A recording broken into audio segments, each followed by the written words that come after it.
आज हम पढ़ेंगे elements of design. Elements of design के कुछ एलिमेंट्स मैंने लास्ट वीडियो में आपको बताए थे, और जो बाकी के एलिमेंट्स हैं वो मैं आज इस वीडियो में बताऊंगी। तो 4 हमने पहले डिस्कस किए थे, बाकी के आज। तो फिफ्थ एलिमेंट है हमारा कलर्स। कलर्स किसी भी डिज़ाइन में रिचनेस और ब्यूटी जोड़ता है। कलर्स आपका कोई भी डिज़ाइन है, एक अच्छा कलर कॉम्बिनेशन आपके डिज़ाइन में एक रिचनेस लाता है, एक ब्यूटी क्रिएट करता है। यह किसी भी भावना को प्रभावित करने में महत्वपूर्ण भूमिका निभाता है।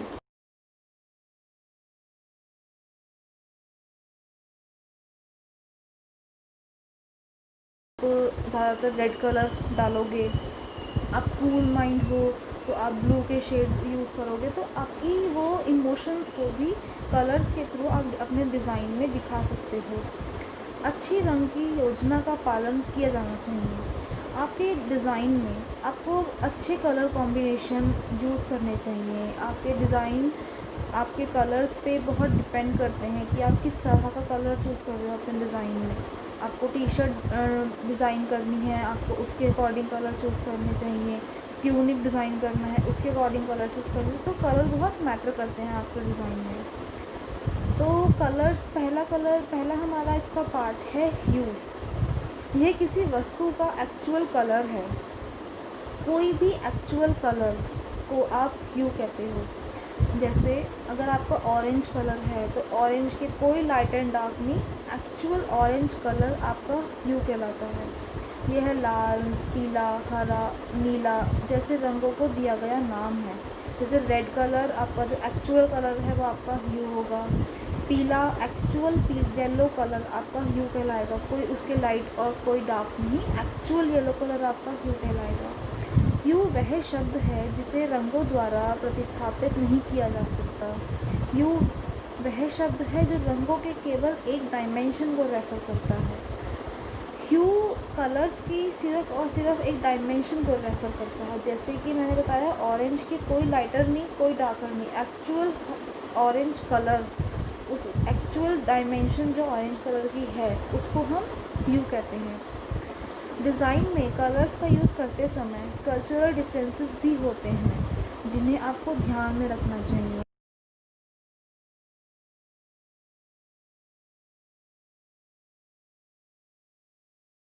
किस कल्चर के लिए डिज़ाइन कर रहे हो, आपको उस अकॉर्डिंग ही कलर आपके चूज़ करने होते हैं। जैसे कि एक कलर जो किसी पर्टिकुलर कंट्री में हैप्पीनेस का सिंबल है, दूसरे में नेगेटिव फीलिंग भेज सकता है। जैसे यहाँ पे 2 इमेजेस हैं, एक वेडिंग गाउन है और एक जो वाइट कलर का ये सूट डाला हुआ है।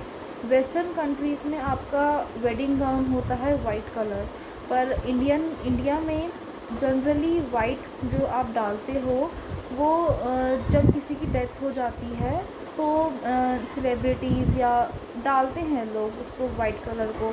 तो वेस्टर्न कंट्रीज़ में वाइट कलर हैप्पीनेस का सिंबल हो गया, लेकिन यहाँ पर वाइट को नहीं डालते। जो आपकी न्यू ब्राइड भी होती है वो वाइट कलर प्रेफर नहीं करती, ब्लैक कलर प्रेफर नहीं करती, जबकि वेस्टर्न कंट्रीज़ में वाइट कलर को बहुत प्रेफरेंस देते हैं, वो उसको बहुत अच्छा मानते हैं। अब कलर स्कीम्स, पहले आता है प्राइमरी कलर। प्राइमरी कलर आपके रेड, येलो, ब्लू, ये 3 कलर आपके प्राइमरी कलर्स होते हैं। सेकंड होता है सेकेंडरी कलर्स। किसी भी 2 प्राइमरी कलर्स को मिक्स करके आपका सेकेंडरी कलर बनता है। जैसे कि रेड और येलो को अगर आप मिक्स करते हो तो ऑरेंज बनता है, येलो ब्लू को करते हो तो ग्रीन बनता है, ब्लू और रेड को करते हो तो वॉयलेट बनता है। थर्ड है आपका टर्शरी कलर्स। येलो और ऑरेंज को मिला के जो कलर आपका क्रिएट होता है वो होता है आपका टर्शरी कलर्स। मतलब एक प्राइमरी कलर और एक सेकेंडरी कलर को मिक्स करके जो कलर बनता है वो होता है आपका tertiary colours. Complementary colours, opposite hues on the colour wheel. Colour wheel में जो 2 कलर्स ऑपोजिट हैं एक दूसरे,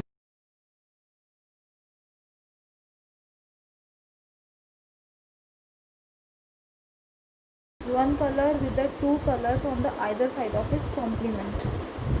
अगर कलर व्हील में आपका कोई सिंगल कलर है तो जो कलर उसके बिल्कुल अपोजिट में है उस कलर के साइड के दोनों कलर्स, 2 कलर्स अपोजिट के साइड के और एक उसके सामने वाला कलर, ये 3 कलर मिला के बनता है आपका स्प्लिट कॉम्प्लीमेंट्री कलर्स। ये आप जब कलर व्हील बनाओगे तो आपको ज़्यादा अच्छे से समझ में आएगा। 6th है आपका tried colour, 3 colours equi distance on the colour wheel. Colour wheel पे जो 3 कलर आपके इक्वल डिस्टेंस पे हैं उन्हें हम बोलते हैं ट्राइड कलर। एक वो ट्रायंगल फॉर्म करते हैं आपके कलर व्हील पे, जो बिल्कुल इक्वल डिस्टेंस पे जो 3 कलर्स होंगे आपके, वो बनेंगे आपके triad colour. Analogous colours, colours to the left और right side of a particular colour are analogous. Colour wheel पे कोई भी 3 कलर जो एक साथ हैं वो होते हैं आपके एनालॉगस। किसी भी कलर का लेफ़्ट और राइट, वो जो कलर एक साथ हैं उनको मिला के बनता है आपका एनालॉगस कलर्स। 6th एलिमेंट है वैल्यू। वैल्यू एक रंग का हल्का और गहरा है। किसी भी रंग का लाइटर वर्जन और डार्कर वर्जन आपका वैल्यू कहलाता है।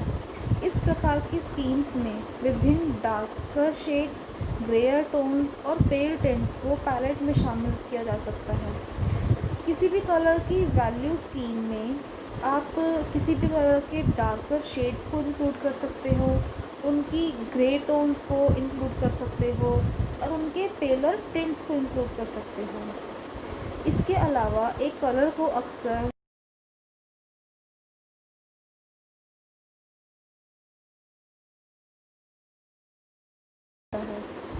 किसी भी कलर में अगर आप वाइट कलर ऐड करते हो तो वो आपका टिंट कहलाता है, और अगर आप उसमें ब्लैक कलर ऐड कर रहे हो तो वो आपका शेड्स कहलाता है। जितना जितना आप ब्लैक कलर उस कलर में मिक्स करते जाओगे उतना उतना डार्कर आपका शेड बनता जाएगा। तो टिंट्स कैसे बनते हैं? वाइट को ऐड करके। शेड्स बनते हैं ब्लैक को ऐड करके। टोन्स आपके बनते हैं किसी भी ह्यू कलर में ग्रे ऐड करके, मतलब वाइट और ब्लैक दोनों कलर्स को ऐड करके आपके टोन्स क्रिएट होते हैं। हाई की picture with all the light values, जैसे ब्लू कलर है, ब्लू के जितने भी लाइट कलर्स हैं, या आप ऐसे समझो कि येलो कलर है, लाइट कलर है, तो ये आपकी हाई की कलर है। ब्लैक कलर है, डार्क कलर है, तो ये आपकी लो की है। तो जो आपके लाइट कलर्स होते हैं वो आपके हाई की कहलाते हैं, और जो आपके डार्क कलर्स होते हैं वो आपके लो की कहलाते हैं। अब आता है ये ऊपर थोड़ा सा कट है, ये है आपका कूल कलर्स। कूल कलर्स कौन से होते हैं? ब्लू, ग्रीन और वॉयलेट, ये आपके कूल कलर्स हैं। पानी के रंग, आकाश, शांत झील या बर्फ़ से ढके तालाब कूल कलर्स हैं। जितने भी आपके वाटर वाले कलर्स हैं, जो पानी के कलर होते हैं, आपका स्काई और कोई भी आपकी बर्फ़ या झील जो होती है या तालाब जो होते हैं, इनके जो कलर्स होते हैं ये बहुत कूल कलर्स होते हैं।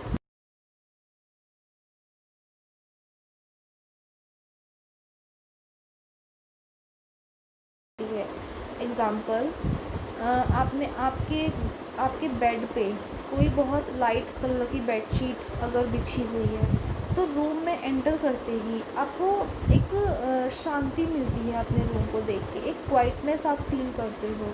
लेकिन अगर उसी बेडशीट को आप डार्क कलर की बिछा दो तो वो थोड़ा सा डिस्टर्ब करती है आपके माइंड को। ये नेचुरल होता है। कूल कलर से आपका जो माइंड है वो शांत होता है और डार्क कलर से थोड़ा सा डिस्टर्बेंस क्रिएट होती है। अपैरल्स में समर कलेक्शन के लिए कूल कलर्स का उपयोग किया जाता है। समर के जो कपड़े होते हैं वो ज़्यादातर कूल कलर्स के होते हैं। हम लोग खुद भी जब हम शॉपिंग करते हैं तो हम कूल कलर्स को ही प्रेफर करते हैं। हम लेमन कलर लेते हैं, हम स्काई ब्लू कलर लेते हैं, हम पिंक कलर लेते हैं और हम पेस्टल शेड्स लेते हैं।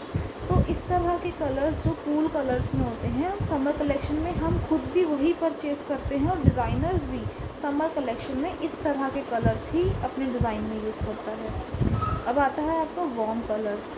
रेड, ऑरेंज, येलो कलर्स को वार्म कलर माना गया है क्योंकि वो सन और फायर की तरह गर्म दिखाई देते हैं। जो आपका रेड कलर है, ऑरेंज कलर है, येलो कलर्स हैं, ये वार्म कलर होते हैं। ये जैसे सन आपका थोड़ा ऑरेंज येलोइश होता है, फायर आपकी ऑरेंज येलोइश होती है, तो सन भी गर्म होता है, आपकी फायर भी गर्म होती है। तो इस वजह से इन कलर्स को वार्म कलर्स की कैटेगरी में रखा गया है। वे एक्टिवनेस और चीयरफुलनेस की फीलिंग देते हैं। इस तरह के कलर्स किसी भी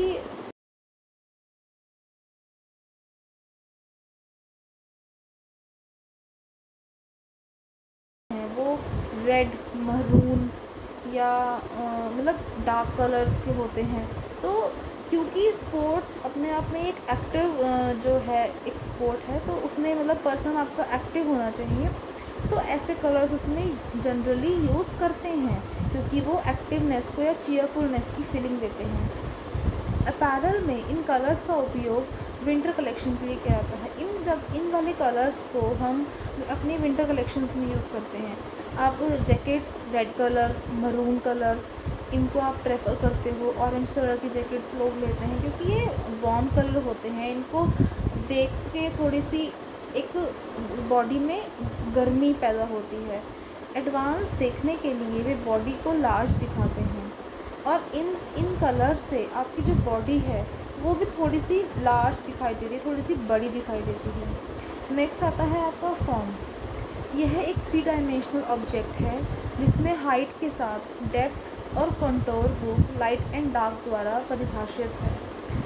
3 डायमेंशनल ऑब्जेक्ट्स जैसे हमने शेप में पढ़ा था, शेप 2 डायमेंशनल होते हैं, फॉर्म आपके 3 डायमेंशनल होते हैं जिसमें हाइट भी होती है, डेप्थ भी होती है, लाइट एंड डार्क भी होता है। जैसे कोई भी अगर आपकी 3D शेप है तो उसकी हमें कोई साइड डार्क दिखाई देगी जहाँ पे शेडो पड़ रहा होगा, कहीं हमें लाइट दिखाई देगा जहाँ पे उसकी लाइट पड़ रही होगी, तो उससे भी एक कॉन्टोरिंग पैदा होती है।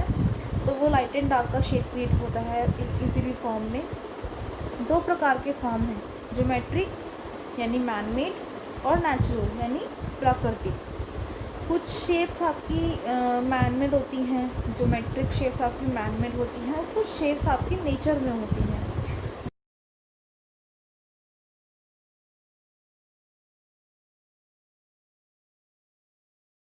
के कॉम्बिनेशन द्वारा बनाया जा सकता है। फॉर्म कोई पर्टिकुलर शेप नहीं होती, कोई भी 3D ऑब्जेक्ट आपका फॉर्म होता है। ज़रूरी नहीं है कि वो किसी पर्टिकुलर शेप का ही होगा, कोई भी शेप आपकी, कोई भी 3D ऑब्जेक्ट आपका फॉर्म होता है। इसका इलस्ट्रेशन या कंस्ट्रक्शन किया जा सकता है। इन वाली शेप्स को हम ड्रॉ भी कर सकते हैं, हम इनका निर्माण भी कर सकते हैं। इन वाले फॉर्म्स को जो हमने लास्ट वीडियो में शेप पढ़ी थी वो 2 डायमेंशनल होती हैं, उन्हें सिर्फ हम ड्रॉ ही कर सकते हैं, उन्हें हम क्रिएट नहीं कर सकते। लेकिन फॉर्म क्योंकि 3 डायमेंशनल होती हैं, इनको हम ड्रॉ भी कर सकते हैं, हम क्रिएट भी कर सकते हैं। मूर्तिकला, सिरेमिक, बुनाई, आभूषण, ये सब आपके 3D ऑब्जेक्टिव्स हैं। स्कल्पचर्स यानी जो आपके स्टैचूज़ होते हैं, सिरेमिक्स भी एक तरह के वही हैं, और आपकी वीविंग जो होती है, ज्वेलरीज जो होती हैं, ये सब आपके 3D फॉर्म्स हैं।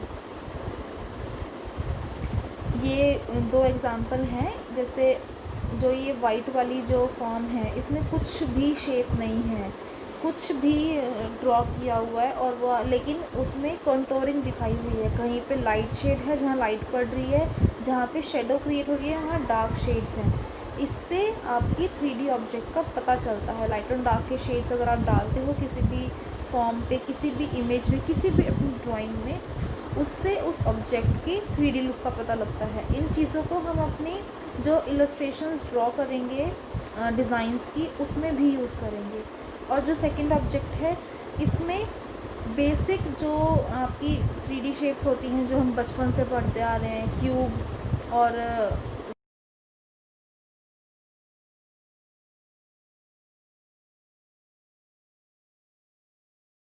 इसको उन बेसिक शेप से ही एक इन्होंने शेप बनाई हुई है। इनको एब्स्ट्रैक्ट फॉर्म्स भी बोलते हैं। नेक्स्ट आता है आपका टेक्सचर।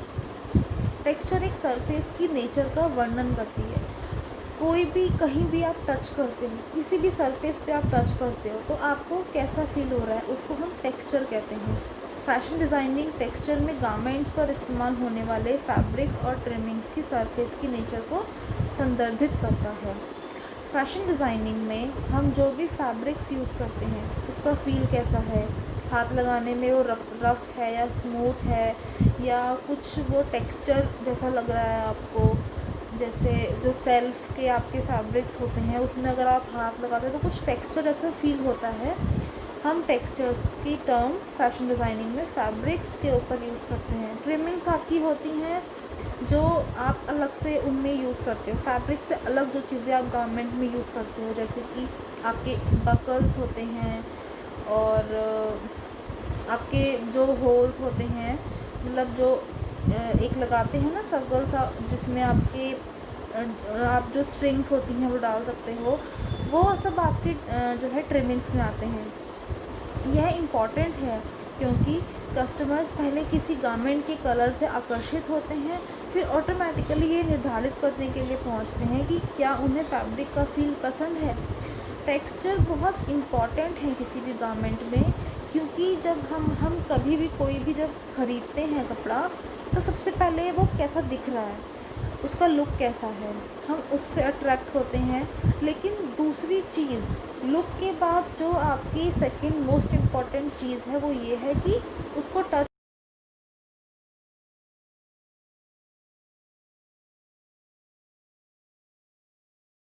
वो दिखने में सुंदर है, लेकिन हाथ जब आप उसको लगा रहे हो वो आपको बहुत रफ़ दिखाई दे रही है, आप उसको वेयर नहीं कर सकते।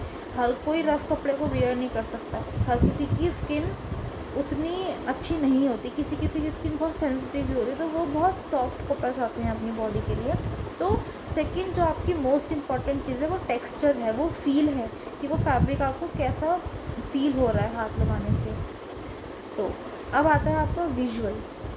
किसी सरफेस में गिरने वाली रोशनी को शेडो, हाइलाइट्स, शीन एटसेट्रा के रूप में देखा जा सकता है। सरफेस जैसे printing, embroidery, smoking, quilting etcetera के माध्यम से फैब्रिक्स पर विजुअल टेक्सचर लागू की जा सकती है। किसी भी सरफेस में जब आप लाइट को डालते हो, उस लाइट से वो फैब्रिक में शेडो क्रिएट हो रही है या हाईलाइट क्रिएट हो रहा है या शीन, यानी वो थोड़ा सा ट्रांजी लग रहा है आपको, तो उस चीज़ से मतलब उसका जो है टेक्सचर का थोड़ा सा पता चलता है। सरफेस जैसे प्रिंटिंग, एम्ब्रॉयडरी, स्मोकिंग, क्विल्टिंग के माध्यम से फैब्रिक पर विजुअल टेक्सचर लागू की जा सकती है।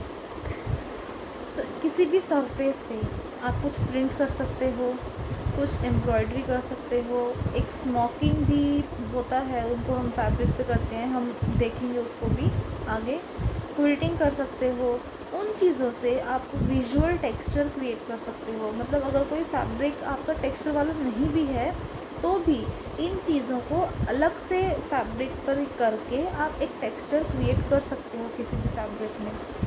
टेक्टाइल वीविंग और निटिंग में व्यक्तिगत धागे की अरेंजमेंट के कारण फैब्रिक की सतह में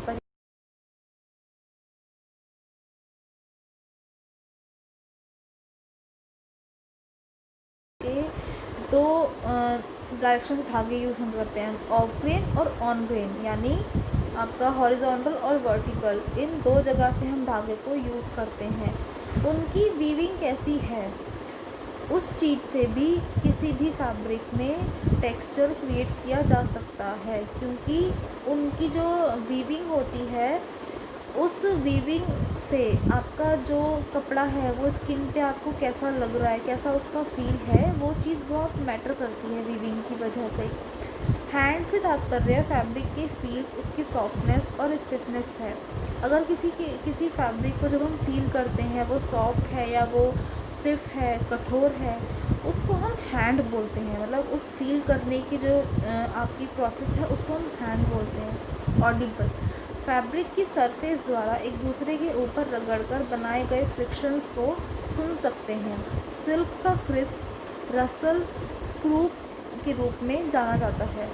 कुछ फैब्रिक्स आपके ऑडिबल भी होते हैं, जब आप उन फैब्रिक को ऐसे रगड़ते हो एक दूसरे से तो उसमें एक साउंड आती है। कुछ फैब्रिक्स आपके ऐसे भी होते हैं जिसमें कुछ साउंड क्रिएट होती है, जैसे कि सिल्क को जब आप आपस में रगड़ोगे उसमें कुछ क्रिस्प जैसी साउंड होती है, उसको हम स्क्रूप बोलते हैं। जो वो साउंड होती है उसको हम स्क्रूप बोलते हैं।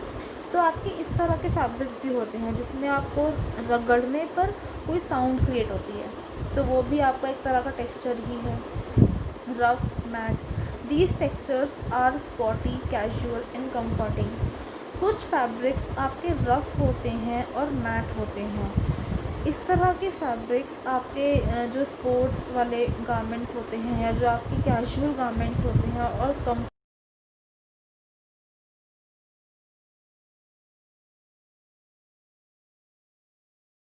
में रफ़ नहीं कह सकते उनको, पर वो उनमें कुछ शाइन नहीं होता, कोई स्मूथनेस नहीं होती उन फैब्रिक्स में, और वो मैट होते हैं, कोई शाइन नहीं होता उनमें, और वो बहुत कंफर्टेबल भी होते हैं डालने में।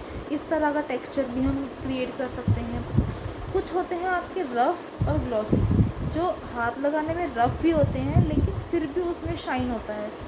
Rich, luxurious and glamorous fabrics, ऐसे फैब्रिक्स बहुत रिच होते हैं, मतलब अच्छे लगते हैं, बहुत हाई क्वालिटी गारमेंट्स में यूज़ करते हैं, लग्जीरियस होते हैं, आपके गारमेंट को अच्छा महंगा बनाते हैं इस तरह के, मतलब दिखने में, और ग्लैमरस होते हैं, बहुत सुंदर लगते हैं वो देखने में भी, जैसे कि brocades, sequins, seems to reflect light. अब आपके जो ब्रोकेड्स होते हैं वो हाथ लगाने में रफ़ होते हैं, लेकिन अगर आप उन पे लाइट को डाल रहे हो तो वो रिफ्लेक्ट करते हैं, वो शाइन करते हैं। सीक्वेंस आपके रफ़ होते हैं हाथ लगाने में अच्छा नहीं लगता उसमें, लेकिन शाइन होता है उसमें, बहुत शाइन होता है। इस तरह के फैब्रिक्स आप अपनी ड्रेसेस में यूज़ करते हो, जो आप अपने ड्रेसेस किसी ओकेजन पे डालने वाले जो आपके होते हैं, आप उनमें यूज़ करते हो इस तरह के फैब्रिक्स। स्मूथ और मैट, ये फैब्रिक्स आपके हाथ लगाने में बहुत स्मूथ होते हैं लेकिन दिखने में ये मैट होते हैं, इनमें कोई शाइन नहीं होता। ये बनावट अक्सर सूटिंग फैब्रिक्स में पाई जाती है और इन्हें कसकर बुना जाता है। इस तरह के जो फैब्रिक्स हैं, जो आपके सूट होते हैं, जेंट्स सूट जो होते हैं 3 पीस वाले, उसमें ये वाले फैब्रिक्स यूज़ होते हैं। वो वाले फैब्रिक वो हाथ लगाने में बहुत सॉफ्ट भी होते हैं लेकिन वो मैट होते हैं, उसमें कोई शाइन नहीं होता, क्योंकि इनकी जो वीविंग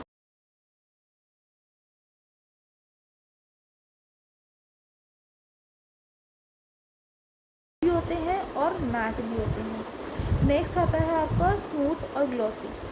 ये वाले फैब्रिक्स हाथ लगाने में बहुत स्मूथ होते हैं और इन फैब्रिक्स में शाइन भी होता है।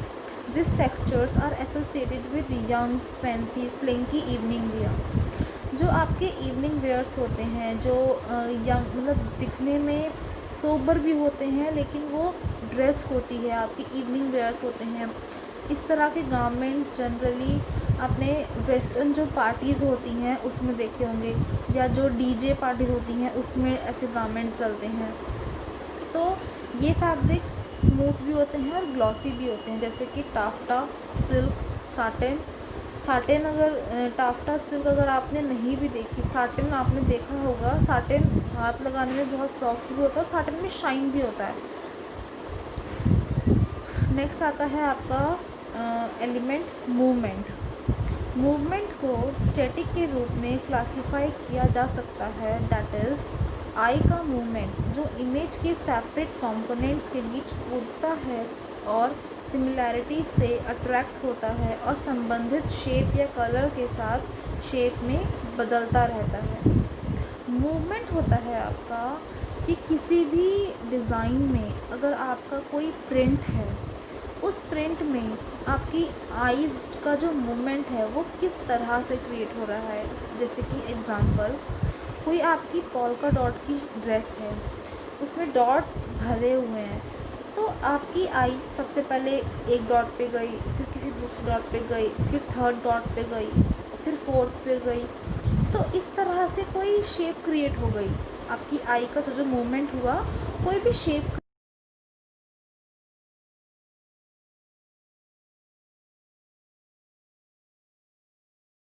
डॉट्स के बीच में आपकी आई जैसे लिखा है कि अलग अलग कंपोनेंट्स के बीच में कूदता रहता है। उन डॉट्स के बीच में आपकी आई कभी इस डॉट पे जा रही है, कभी उस डॉट पे जा रही है, तो वो जंप कर रही है अलग अलग कंपोनेंट्स के बीच में। और सिमिलैरिटीज़ से अट्रैक्ट भी हो रहे हैं, क्योंकि सब जगह डॉट्स भरे हुए हैं, सारे डॉट्स सिमिलर हैं एक दूसरे से, तो हम उससे अट्रैक्ट भी हो रहे हैं। तो इस तरह की जो चीज़ें होती हैं वो मूवमेंट कहलाती हैं। जैसे मूवमेंट को डायनेमिक के रूप में भी क्लासिफाई किया जा सकता है। डायनेमिक मूवमेंट आई के मूवमेंट की विशेषता होती है, जो कॉम्पोजिशन के एक एरिया से दूसरे तक आसानी से फ्लो होती है, जो लाइन और फॉर्म की कॉन्टिन्यूएशन द्वारा निर्देशित होती है और कलर और फॉर्म की ग्रेडेशन द्वारा। मूवमेंट को हम डायनेमिक भी कह सकते हैं। डायनेमिक मूवमेंट आई की मूवमेंट की विशेषता होती है। डायनेमिक मूवमेंट आपके वो होते हैं जो, जैसे जो नीचे वाली इमेज है, ये आपका डायनेमिक मूवमेंट है। इसमें कोई जितनी भी शेप्स हैं वो एक दूसरे से जुड़ी हुई हैं, ठीक है। दिखने में ये एक स्टिल इमेज है, इसमें कुछ भी शेप, सब चीज़ें ये ड्रॉ हुई हुई हैं, लेकिन आपकी आइज़ में ये एक मूवमेंट क्रिएट कर रहा है कि इसमें एक सर्कल ऐसे चल रहा है, एक ऐसे चल रहा है, एक ऐसे चल रहा है। तो ये एक मूवमेंट क्रिएट हो रहा है आपकी आइज़ में, लेकिन और इसकी सारी जो शेप्स हैं वो एक दूसरे से जुड़ी हुई हैं, इसलिए इसको डायनेमिक मूवमेंट कहते हैं।